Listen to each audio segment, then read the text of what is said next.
Hello and welcome back to Along the Edge. Last time we finally got some more information about the village, the history between the two families. So yeah, let's see what this part brings. Chapter 5, December.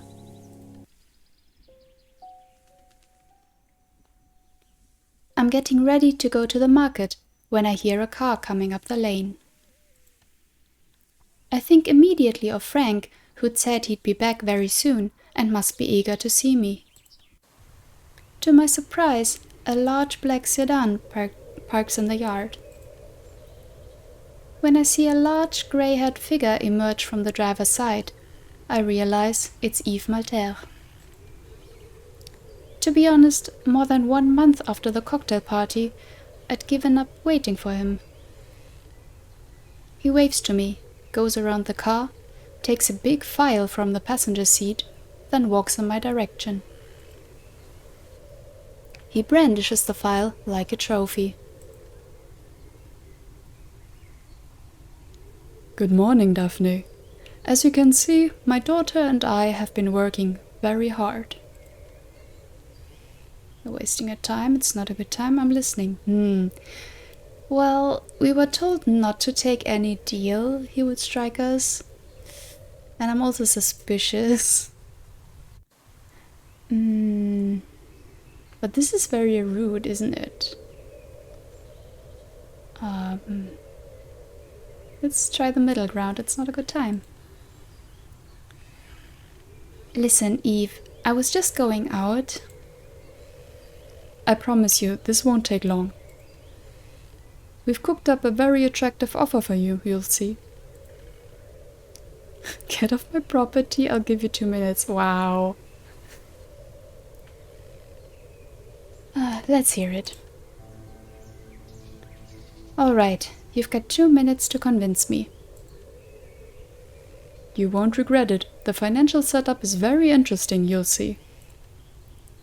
He rummages around in the file, balanced precariously on his knee.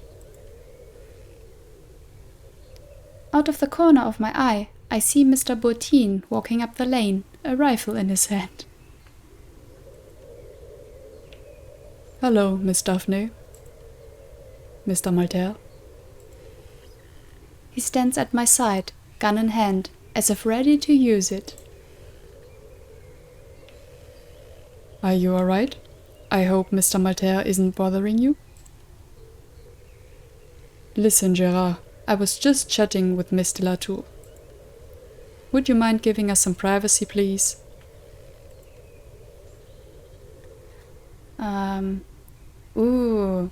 Interesting.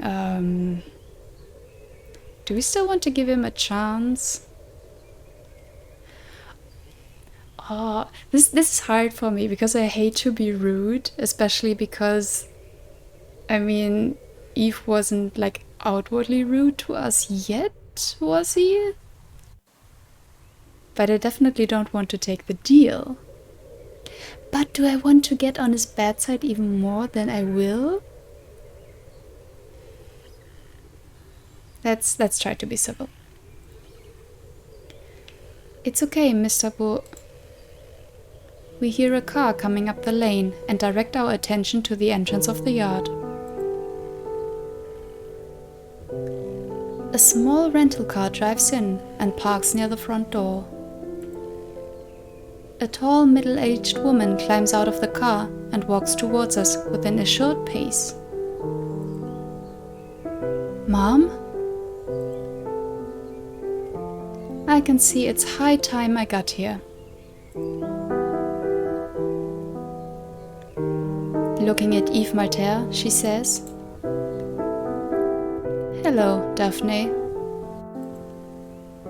Gerard? Yes. Yes, madam? Please fire a warning shot, will you? Harsh. Mr. Bourtine looks at me, waiting for a confirmation. As I don't react, he complies and fires into the air. His smile gone, Eve watches my mother warily. Look, Sophie, be reasonable, would you? We haven't seen each other in 30 years. Do you really want... Completely ignoring Yves Malter, my mother turns to Mr. Bourtine. Gérard? Yes, madam? I authorize you to fire the second shot at Yves if he hasn't left the property within 30 seconds. Very well, madam. Then, please take my luggage up to the yellow bedroom in the west wing. Of course, madam. Oh, and send Gilberte over, please. I'd like her to make us a coffee. I need to talk to my daughter. I follow Mom into the living room. A few seconds later, we hear tires squeal in the courtyard. Then the sound of the engine fades into the distance. Did you get my letter? Yes, but in September. As you can see, I'd already accepted the inheritance. Ah. The mom really doesn't hesitate. She knows what she wants. Fair enough. You could have reacted sooner, but why did you warn me?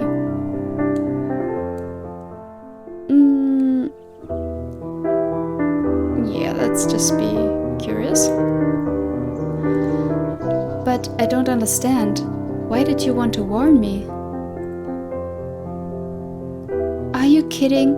I arrive here to find Yves Malter in the courtyard and you're asking me why I warned you? I came back as fast as I possibly could, but it seems it was already too late.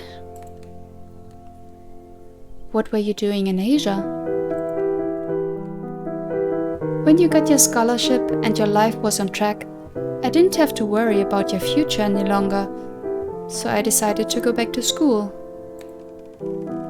I'd had enough of going from one crappy job to another, so I took a correspondence course in international trade.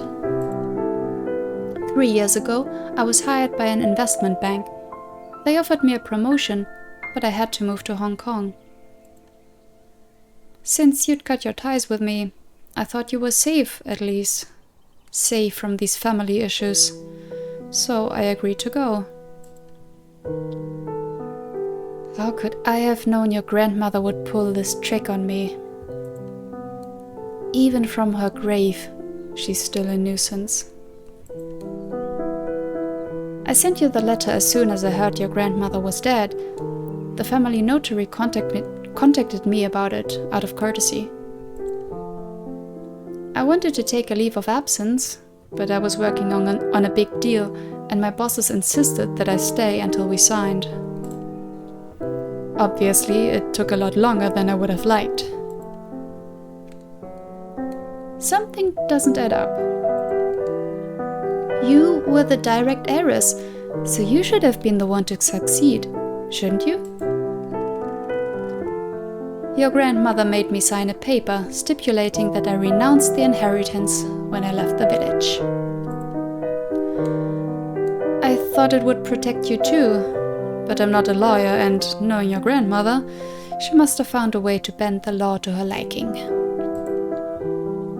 Knowing her, she would have guessed it would happen that way. You'll have to explain. Grandmother seems to have planned everything to make sure I got the house. But you're telling me I should have refused the inheritance. I know there are strange things going on here, and the quarrel with the Malter. But don't you think I had the right to know my origins? I don't think you grasp the gravity of the situation. Until now, Yves didn't know you existed. Now he knows who you are, and that changes everything. Tell me then, why did you cut me off from the rest of the family? Why did you put so much effort into keeping me in the dark? Fine. Listen to me carefully and be honest with me. Can you? I nod in agreement. Have you been having strange dreams? Yeah, let's be honest. I mean, she would know more about this than me, so... Yeah.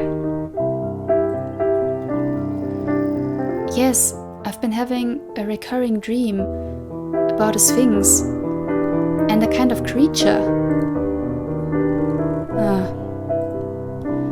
I knew it. But she cuts me off before I can continue. Have there been strange accidents since you arrived here? Not you too. I didn't do it on purpose. Come on, we're leaning into it. Yes, that's happened. But how could I have known I was capable of that? It's worse than I thought. No one told me. She waves her hand at me, impatient at my excuses. Another thing. Have you found the entrance of the tower? No, I haven't, and no one was able to tell me where it was. Good. What do you think is inside? Ooh, source of magical energy, a place of worship, a library. I'd rather see for myself. Is this still another one of those do I believe in spiritual things choices? I would rather see for myself, but... Yeah, sure, let's go with this. I have some theories, but I'd rather see for myself. Ah, yes, I was forgetting your scientific mind. Your need for proof. Man, I still hate that these... Like, even if you're not leaning into the scientific thing, it's fair to say I want to see for myself what is in there before making any assumptions, right? Like, that doesn't have to rule out anything spiritual. Man, or whatever. I only trust what I see. Not me. And certainly that's your best defense against what's happening in the village. I hadn't noticed her entrance, but Mrs. Bourtine is here with some coffee for us. Gilberte? Yes, madame? Tell Gérard to come to the basement. Very well, madame. Will that be all? No. Tell him to bring a pickaxe, please. Ooh, are we going into the tower? I follow Mom to the basement. We go through the wine cellar, then we take a corridor. We go through one small room, then another filled with stacked up old furniture. An old tapestry depicting a hunt almost entirely covers the wall in front of us. I don't remember finding this room during my expeditions to search for the tower entrance. Do you feel it? I move closer to the wall, wondering what my mother is getting at. And I do. I feel an almost imperceptible vibration that sends a prickle of goosebumps across my skin. Yes, some sort of... The words dry up in my mouth as I turn toward my mother and read the profound sadness in her gaze. Just as I'm about to speak again, we hear a noise from behind us. Ah, here comes Gérard. Gérard, can you take down the tapestry, please? Mr. Bourtine complies, and I hurry to help him. Let Gérard do it, Daphne. You'll get dirty. Mom, you're pushing it. Mr. Bourtine is not your slave. Thank you. I was getting a bit annoyed at how she treated them like, well, just like servants. You can still be nice, even if they are your servants, you know? Yeah. Yes, you're right. I've hardly arrived here and I'm back to my old ways. When I'd left everything behind so that you wouldn't be raised with these horrendous values. Excuse me, Gerard. I'll be more considerate. Thank you. You know, my Gilberte and I are happy to lend a hand, and we're not doing it for you, but for your daughter. Just don't forget we're retired. We're not as strong as we were. We moved the tapestry to the other side of the room. Mom and I on one side, Mr. Bottine on the other. Could you break the wall here, Gerard? She points to a spot in the middle of the wall. There are some planks behind the plaster. It shouldn't give you much resistance. A few minutes later, the planks that hid the entrance to the tower have been torn away, revealing a wooden door. Wow, I never would have guessed the door was there. Mom opens the drawer of a nearby cupboard and takes out a large, ornate key. Do you want to see what's inside, Gerard? Oh, no, madame. I'll have plenty of time to look later. You must have a lot to discuss with your daughter. I'll head back to the lodge if you don't need a man along. Of course. Thank you, Gerard. Mr. Bottine gives us a nod. Oh, and Gerard? Yes? Thank you for taking care of Daphne in my absence. We enter the tower and, after climbing a flight of wooden stairs, we come to a large room plunged in shadow. Mom takes a candelabra from a table and lights the candles with the matches that have been left next to it. Then she proceeds to light the other candles around the room until a soft light gradually illuminates the large circular space. The floor is made of a huge granite stone, carved with interlacing geometric shapes. The Celtic origins are obvious in the patterns used, and the way the ornamentation has been done, but they are very well preserved in contrast to most ancient ruins exposed to centuries of bad weather. The walls are covered with shelves loaded with documents, books with leather covers, and scrolls rolled upon themselves. We are silent for a while, then Mom says, "This is your inheritance, Daphne." "What are all these books?" "This is the memory of the village. The most ancient ones were written by our ancestors 1,000 years ago. The tower was built on the site of the old place of worship because there seems to be some kind of magnetic field that helps preserve them." "Yes, it feels like this place is special. There's a strange quality in the air here."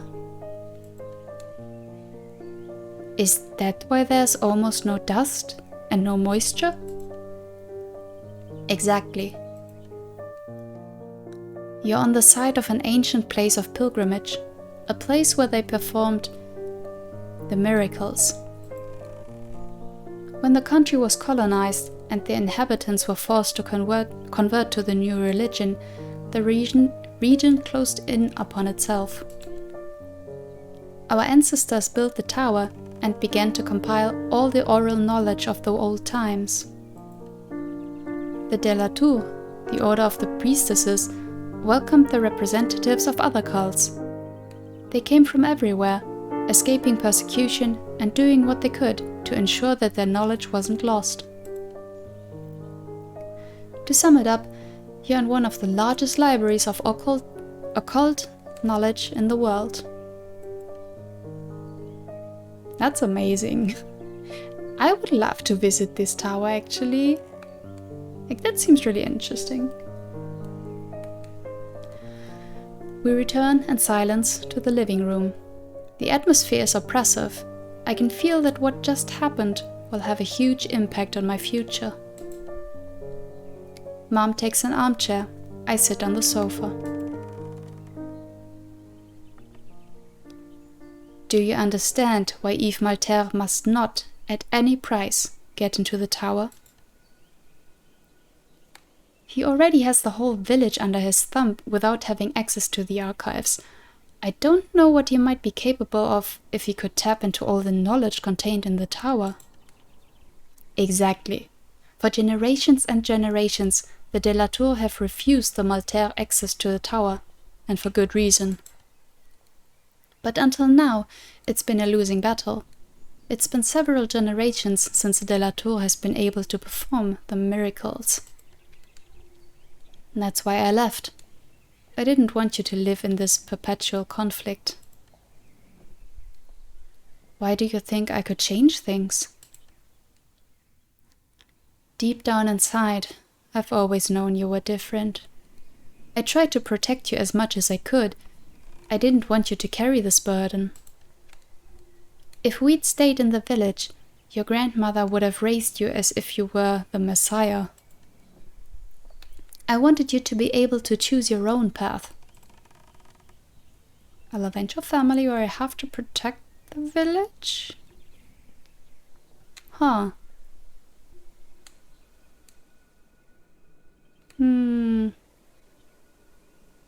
We don't want to be like hurtful, right? But just, yeah, protection sounds good. Now I'm aware of my responsibilities. I can't run away from them. I must protect the village from the Malter or any other threat. Do you realize you'd be committing yourself to life as a priestess? I do, but as you said, it's my destiny. My mother's pride is almost palpable. You're starting down a lonely, difficult path, and I'll do my best to help you. Honestly, I didn't expect this out of the mother. I would have thought she escaped the village, okay, maybe yes, for protection for her daughter, but also because she didn't want to have anything to do with the spiritual stuff, or didn't even believe in it. Oh, interesting.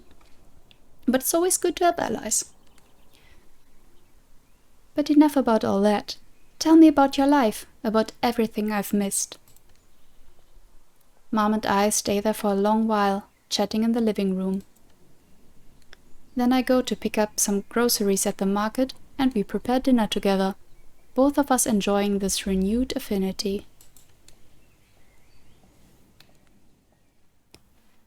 A couple of days later, I'm at the bakery getting some bread. Just as I've paid and I'm leaving, I find myself face to face with Solène Malter and her son. There's a moment of surprise then, just as I'm about to greet her. She lets loose a torrent of yelling. Oh, well done. I'm glad I bumped into you. I haven't had the chance to congratulate you on the classy way you welcomed my father. I tried to be nice. I even agreed to have coffee with you, despite the reputation of the de la Tour. And 2 weeks later, you greet my father with a rifle? You're lucky my son's here, all right. Yeah, we never get worked up, and yeah, apologize. I mean, it wasn't our fault, he did this on his own, but yeah, that wasn't nice. I'm sorry, but your father didn't choose the ideal moment. Oh, sure, it's because of Sophie, right? Like mother, like daughter. I don't even know why I'm surprised. Look, Solène, I'm sorry Yves made you do all that work on the file, but I never asked him to make me any offers. You're right. I keep forgetting you're just a school teacher. It's not as if you knew the meaning of hard work. Wow, rude. Speaking of which, I have to go. Personally, I've got work to do. She turns away. Her attitude hurts, especially the way her father has manipulated her. What a shame. In indeed. I had so really high hopes she would be a friend and an ally. But I guess we fucked up. When I get back to the castle, I find Mom reading on the sofa. I tell her about my confrontation with Solène Malter and how unfair I thought she'd been treating me like that. Then I tell her I'm going out to get some air, that I need to think, to calm down. Out of the blue, she takes me in her arms and holds me tight. I enjoy the moment of affection, so rare from her. I can tell she feels bad for me, but the burden I've decided to carry and the unjust enmity of the Malter that I have to cope with. I put on a scarf and a coat. It's frosty outside, biting yet invigorating. A beautiful sunny winter day, which makes a change from the fog and showers we put up with all through November. I wander through the forest. I'm lost in thought and realize my feet have brought me to a small clearing with an oval pool at the center. I shiver. Has the temperature dropped? The snow is falling again. I realize the day is dying. The last rays of sunlight are disappearing behind the treetops. I know I should turn around, go back to the castle before it's too dark to see. Am I dreaming? I can't look away from the pool. I draw closer and closer until, without noticing, I am in the water. The icy cold pierces my feet like 1,000 needles. The pain seems almost unreal, as if I was in a dream. I go a little further. I know it's a bad idea, but I can't stop myself. The water is up to my knees. I look at my reflection in the pool, but there's nothing strange about this Daphne. White as a sheet, sending a feverish stare back at me from the surface of the pool. Then, suddenly, I'm overwhelmed by the void, and a biting liquid cold enfolds me. For a while, the darkness is complete. I'm in some kind of downy cocoon. The heat and the scent of a wood fire flood my senses. I hear distant voices, but I'm unable to move.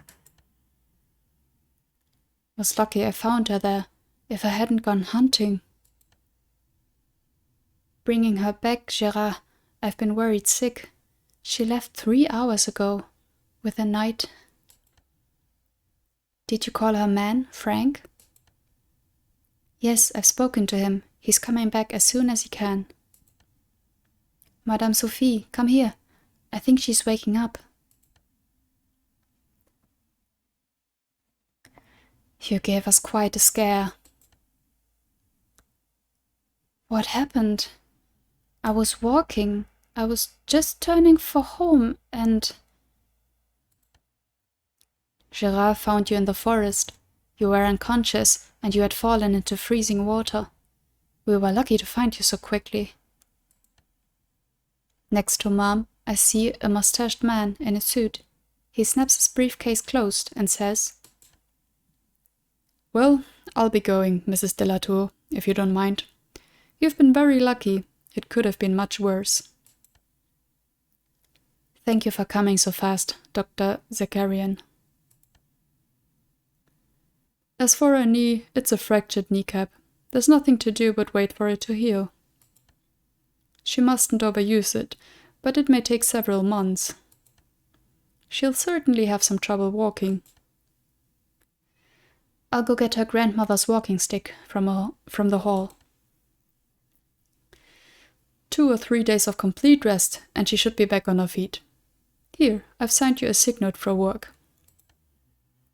Thank you, Doctor. I gradually realized that they're talking about me. I'm in the living room. There's a blazing fire in the fireplace. I'm wrapped up in a heavy mohair blanket. I sit back on the sofa. When I put a foot on the ground to stand up, I feel a dull ache down my right leg. "Careful, miss, you'll hurt yourself. The doctor said you had to rest." With a superhuman effort, I managed to blurt out, "I think I will stay on the sofa." I lie down again and instantly fall into a dreamless sleep. When I come back to my senses, the fire is almost out, save a few glowing cinders at the back of the fireplace. The cold light of early morning comes through the window. Mrs. Bourtine is asleep in an armchair opposite me, wrapped up in a blanket. I hear noises from the kitchen. I put my feet on the ground. I can still feel the dull pain as I try to get up. A walking stick with a finely worked brass pommel has been placed next to me. Leaning on it, I manage to drag myself to the kitchen. Mom is making herself a coffee, her back turned. "Mom? Daphne, you shouldn't be..." She stops, and I read a sudden dread in her eyes. "Daphne, your hair..." I turn sideways to look into the mirror above the chest in the hall, and I discover, with horror, that several strands of hair around my face have turned grey. After a few days' rest, I see Dr. Zakarian again, and he allows me to go back to work. He confirms I'll probably have difficulty walking for some time, which is a drag, but I try to make the best of it. As for my grey hair, he tells me it's a consequence of the shock I've experienced, that it's a relatively rare phenomenon, but there's no need to worry about it. I could, of course, dye it, but I've decided it's not that ugly, and that letting nature express itself isn't necessarily a bad move. When I talked to Frank on the phone, he was very concerned. I tried my best to reassure him, but he felt bad about not being there, and even worse for not being able to come back sooner. When I get back to school, a man in a suit is waiting for me by the classroom. He introduces himself as Mr. Müller, National Education Inspector. He tells me he'll be following me all day, observing the way I teach.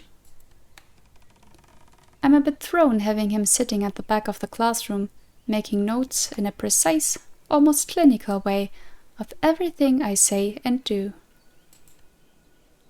I catch him making a face when I make a parallel, perhaps a bit far-fetched to explain a very complex notion. After the end of the day, we shake hands. I feel he's not completely satisfied by what he's seen, but something tells me my job's not in any real jeopardy. Mostly, I'm just relieved the ordeal is finally over. Maybe I can relax a little now. Side note, can we get this guy on some real-life teachers, maybe? Yeah.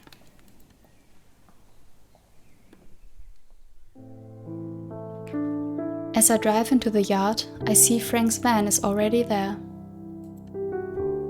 I'm glad he's back. He's been away a long time. As I get out of the car, I see him waiting for me in the doorway. "Daphne, how are you?" When I heard about the accident, I felt bad for not being around. I came back as fast as I could, but I couldn't get away sooner. Oh, as you can see, I was more scared than hurt. I got lucky, I guess. It doesn't hurt too much to walk? It's okay, and the stick gives me an air of authority, don't you think? He gives me a crooked smile. I hope you'll keep your hair natural. I always thought grey-haired women are very sexy. Thanks, that's kind. I was thinking of keeping it this way for now. Ah, and I've met your mom. I hope she didn't give you a hard time. It's okay, I've known worse. She told me she was retiring to her chambers and that you shouldn't wait dinner for her. The mood changes suddenly. Frank looks at me seriously. Sorry to ambush you like this, but I came straight here after a quick stop at my apartment. We have to talk, Daphne. This month I've spent in the city has helped me put things in perspective. Besides, I saw Victor, you know, my old friend. Yes, I remember him. He's thinking about taking over a big business, a retirement. He asked me to become his business partner. So that changes my plans, and you and I need to make a decision. Of course, it's no secret that I wanted us to get back together, but with this new opportunity, I can't wait for you any longer. So, here's the deal. Option 1, we're a couple, you and I. I say no to Victor, and I move in with you. Option number 2, you don't want me, or you're not ready to commit. In that case, I'm sorry, but I'm not going to give up on this opportunity. You should take the job. I don't like ultimatums. I don't know. What are these options? So, ultimatums are bullshit in general, yes, but in this case, it's very understandable, and I like that he's being honest about it. Like, it's a big decision for him, so, like, he has to know, like, what the deal is. So, I think that's fair.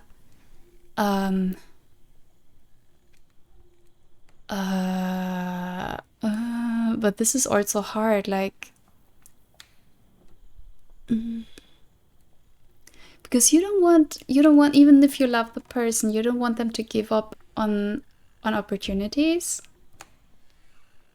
And who says we can't still be together? I mean, long distance relationship sucks, but people make it work.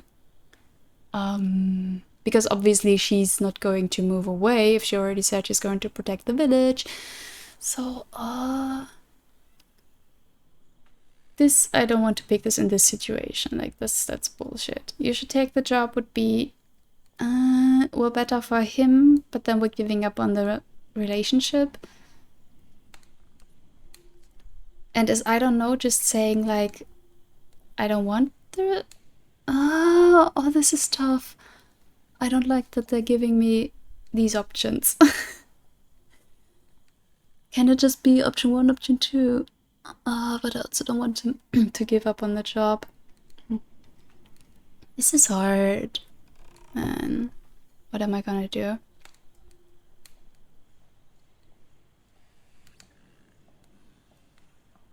Yeah, I really don't know, so it might be like coward's way out, but I don't know. I don't know. It's a bit abrupt announcing things like this. I know that, but you also have to understand that I can't stay indefinitely in this uncertain situation. What I mean is that you have to make a decision. Either you make a firm and definite commitment to be with me, or I move back to the city. But I can't keep on indulging you, waiting for you to decide anymore.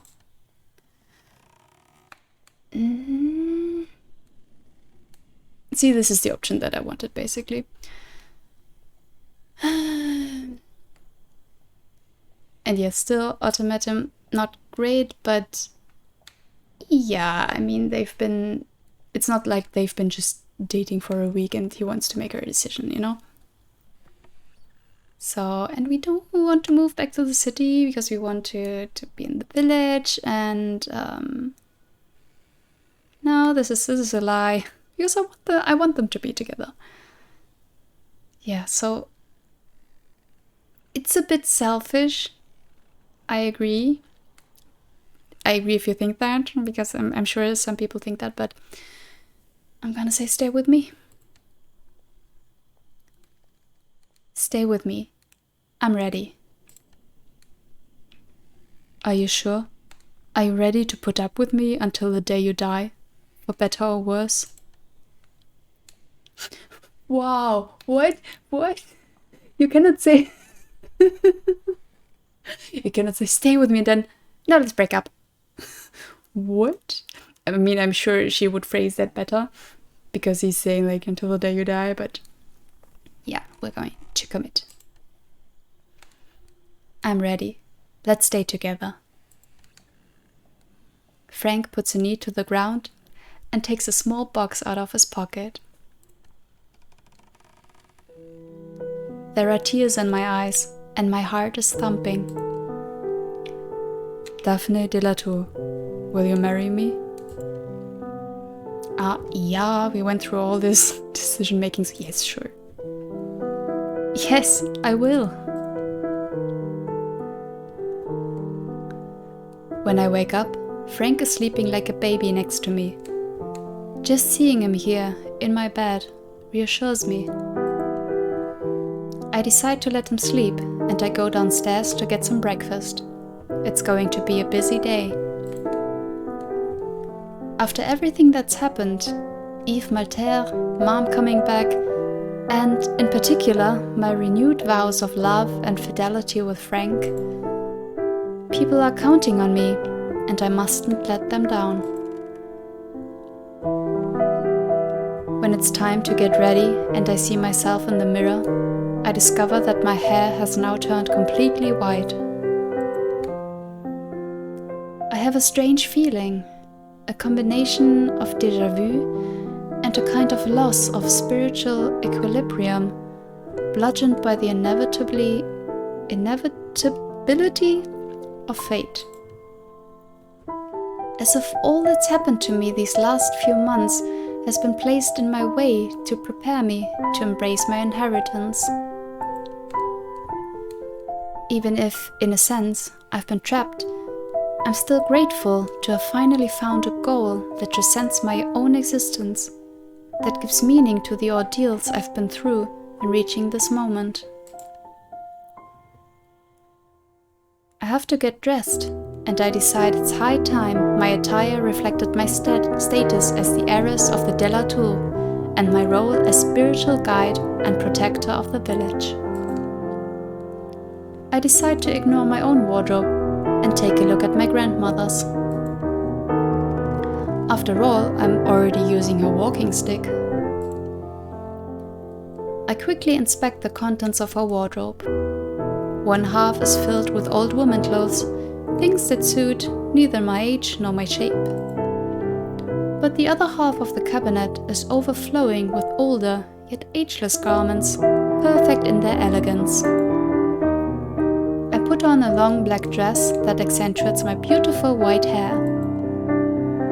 Then I retire to the tower to have a look at the archives, the wells of wisdom waiting to deliver their secrets to me.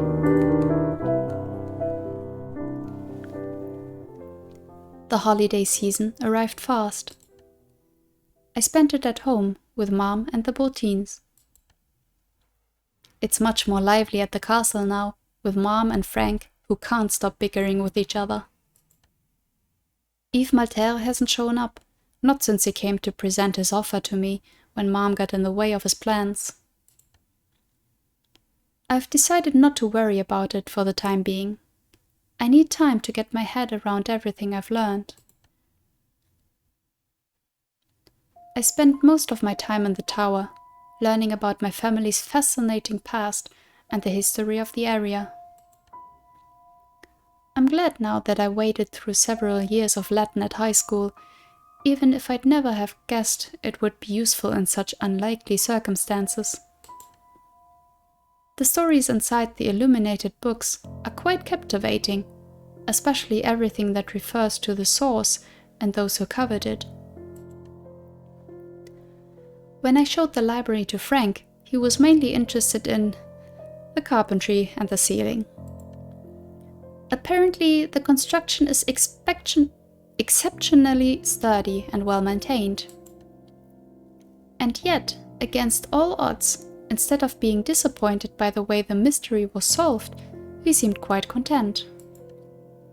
He immediately understood how important this connection with my ancestors is to me, and every day he encourages me to continue studying the books inside. I still have the strange dreams, but they're different now. I'm still in the forest, but there's no more pool, no more sphinx. Perhaps because all that has already happened. Each time the dream ends with my encounter with a strange beast. We watch each other. I feel like it's trying to tell me something, but it can't speak. As if it wanted something from me. And then it turns away and disappears into the bushes. Wow, okay, quite a lot happened here, and I'm liking where this is going. Yeah, it's nice that she has a family there now, like both her mom and Frank. That's great. And of course, the transformation is quite cool. Yeah. Even if I'm not sure if this, the hair turning white, does it really happen in reality? I mean, it's kind of bullshit, isn't it? Like, if the hair that's already grown out of your skull turns white by shock. Doesn't sound real to me, but I mean, we're talking about magic here, so it's fine. I'm just talking about the explanation of the doctor. Yeah. Let's see what the beast is. Is it the curse? Does it represent the curse, or is it something we don't know yet? Let's find out maybe next time. Bye bye!